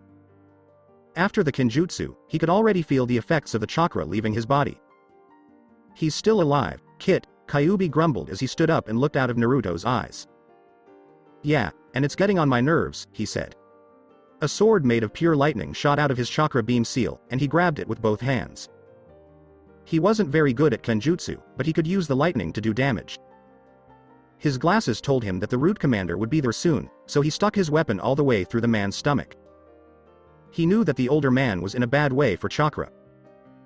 Something was wrong, and Danzo started to laugh in a mean way, even though his head was resting on his chest and he was slightly hunched over on the arm that was through his stomach. Naruto stared at the man through his glasses. Demonic illusion. Shackling stakes technique. After the Sharingan illusion was tiredly whispered, Naruto winced as wooden stakes shot out of the ground and stuck in his legs. He held on to the weakening man as the stakes went through his back, chest, arms, and shoulders. Even though he could take a lot of pain, he could only pant and hiss when he breathed. The colors around him blended together, and the roof turned blood red, the ground turned black, and the air around them seemed real, but Danzo was still stuck with his lightning sword, and they were still in the same place they were in the real world. Naruto was hit with more stakes, and his knees were shaking from the pain. His mind was shutting down because of the pain, but he didn't scream. He could just barely feel Deku running towards them, but he was coming much too slowly, so he tried to call on some of his legendary Uzumaki stamina and activated an experimental seal on his back, between his shoulder plates and right over his main tenketsu. Sharingan Death Reverse Summoning, the seal grew to cover his whole body, making thin veins through which chakra could flow. It moved across his arms like a spider's legs, then lunged at Danzo and went into his one Sharingan eye. The illusion wavered, as if it didn't want to go away. When Naruto put more chakra into it, the genjutsu wavered even more. "I've got you, Kit," the tailed beast said as it stuck its tail into the ground. The seal turned red, and Danzo finally yelled in pain. The illusion broke up like glass around them, and the man who was still stuck with the lightning sword fell asleep on his arm. Naruto kicked him back, and with a quick cut, he cut off the Sharingan-filled arm. Danzo fell on his back, and Naruto saw that his one Sharingan eye was bleeding. The boy pulled out a kunai and cut across the eye before the man could get up and try another trick. His face stayed calm as the man screamed in pain, and he waved at Kakashi's team over his shoulder to let them know he was okay. He also sealed the Mukodan-covered Sharingan arm in a large scroll that was then sealed in a smaller scroll, just in case Danzo could control the arm from a distance. The last Senju jumped up next to him and looked worried. He waved it away again. He could already feel the Kyuubi chakra in his body healing his wounds. "I'm fine, Tsunade-sama.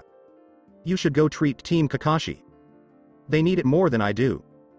He gave her a shaky thumbs up and handed her the scroll with the Sharingan eyes on it. "We'll talk later, Naruto-kun," she told him, and then she went to help the Anbu team and check on the kids who were almost completely hypnotized. She left Naruto with Danzo. "I've failed you, Naruto-sama," said Deku, kneeling next to him. "How so, Deku? I didn't help much in this battle." "No, if you hadn't been there, I might have died from exhaustion," the Dark Shadow nodded but stayed on his knee. "Take this mental note for me, Deku. The reverse Sharingan seal, first test, shaky success but only if I use a Kyuubi tail, tighten the containment seal, the limiter seal, and the chakra restraint seal inside. Get it?" Deku nodded eagerly, also find a way to make the seal last. "Are you certain, Naruto-sama? I trust you to watch his back and make sure Kiri is on Wave's side." "Thank you, Lord." Naruto smiled and nodded. "You may leave." Deku jumped to his feet and gave him a four-finger salute before vanishing into thin air, leaving him with Shimura, who only had one arm. Naruto threw a paper seal at the man while he was doing some one-handed seals. When the seal hit the man in the chest, wrought iron chains burst out and tightly wrapped around him, sucking any chakra he still had and using it to tighten the hold and fully restrain the man with one arm. This was the same seal he gave Deku at the start of the fight, but they couldn't use it until now because of what happened with Danzo. The man with one eye gave Naruto a hard, painful death look and growled, "Kill me. Put an end to me, or is that thing between your legs as dead as your leg?" Naruto shook his head and rolled his eyes. He gave the man a smirk and said, "Danzo-san, I've studied Fuinjutsu long enough to know when a trap is waiting." You do." "Since the beginning, yes. I wouldn't have made it this far in the world of shinobi without being at least a little smart." He moved the custom super restraint seal, which he had made to hold a Jinchuriki down, probably even at full strength. He moved his detection seal over the paralyzed man's chest and gave a thin smile when he saw the words, "Reverse 4-symbol sealing." Shimura Danzo's life was falling apart right in front of his eyes. He could see more Konoha-based Anbu flood his hidden base to confirm the death of every root agent in the base, slamming kunai into their heads when they were just pretending to be dead. Out of the corner of his eye, he could see Tsunade taking care of the orphans he'd taken from the orphanage a month ago. Along with Inoi, he could see a ninja carrying out all the knowledge he had gained and stolen before they were even born, and now this child wouldn't even let him die like a ninja, with as many people going down with him. He could see himself struggling to get enough chakra to forcefully open the seal, even though he knew it wouldn't open until he died. People were supposed to be sealed into the seal's dead body as soon as he died. Naruto shook his head in frustration. "You're a seal master, Danzo-san, a level 7 if I'm not mistaken. You should have known that seal wouldn't work." The more experienced but much younger seal master bent down and started to work on the seal. There were two ways he could get the seal off: by cutting off the flesh it was written on, making sure to give it enough of Danzo's stolen chakra until he put it in a strong contain. He looked at the Jinchuriki restraint seal, which he had tested on himself, and sighed when he saw that Danzo's own chakra wasn't enough to give life to the seal, leaving him with his second choice. The blonde seal master sat down next to the man with his legs crossed. He was aware that the Junin and Chunin Anbu had their eyes on him as he worked to remove the seal. He didn't see any hostility in their eyes. Instead, he saw curiosity, and in Mole's eyes, he saw awe. Everyone wondered how far the boy had pushed himself to be able to make as many seals as he did, most of them right away, and still have the physical and mental strength to push through a Sharingan-based genjutsu and cancel it with another custom-made fuinjutsu. The ninja who watched over Naruto when he was young, Team Kakashi, except Kakashi after a few years, kept a close eye on him and his family, just in case they were attacked by surprise. However, no such attack happened. After the suicide seal was taken off Danzo, he was put in a cell with super chakra suppressors and containers that made it so he couldn't even call up enough chakra to light a match. He was then put in a cell next to one of his team members. None of them were in the same prison cell as the other. The next day, there was going to be a public trial, and right away, that was an execution. All of them were charged with criminal conspiracy, kidnapping, scamming people inside and outside of Fire Country, leading an illegal Anbu group, and helping criminals. There were more charges against them, but Naruto didn't want to think about them. The daimyo had been told what was going on and that he didn't have to be there. Even though the information they got from the underground base technically belonged to Konoha, the wave leader and the Hokage agreed to share it. Tsunade said it was an act of good faith, so Naruto dropped a few Namikaze scrolls that he had already read but that no other ninja had ever seen. He made sure, of course, that the jutsu inside was lower than a rank. Wave and Konoha worked together to raid the old root base, so he was entitled to some of the loot, but not all of it because he could only send 2 very strong shinobi at such short notice. In the same way, he didn't get anything better than an A rank. They had agreed that Yakumo, Hinata, and Sasuke, who were Naruto's students in Konoha, would be able to move from Leaf to Wave if they were training with their teacher. Naruto made it possible for Konoha and Wave to trade with each other and with the other villages he was friends with. The boy had also asked that all of the genin, not just his students, be let into Wave if they wanted to meet him. The leaders of the 2 villages took out a scroll and wrote down their agreements and rules. They made sure to sign it and set up for the seal to be sent to the other villages so that they could also sign it. Wave's relationship with Konoha was very different from his relationships with the other villages. The Leaf didn't have permission to live in Wave, and Wave didn't give the Leaf permission to live there. The next day, the 3 elders were taken to a podium that Tenzo had built with his wood release just for this event. They were held down by seals and made to kneel down in front of everyone there, which was about 90% of Konoha, except for the kids who were too young to be there.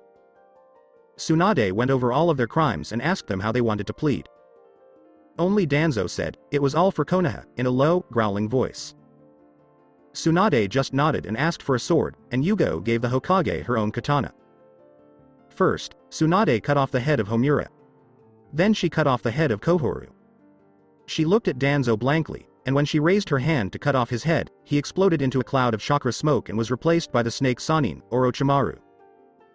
The man shot a look at Naruto, who was standing next to the Senju Hokage, and then turned himself into a piece of wood.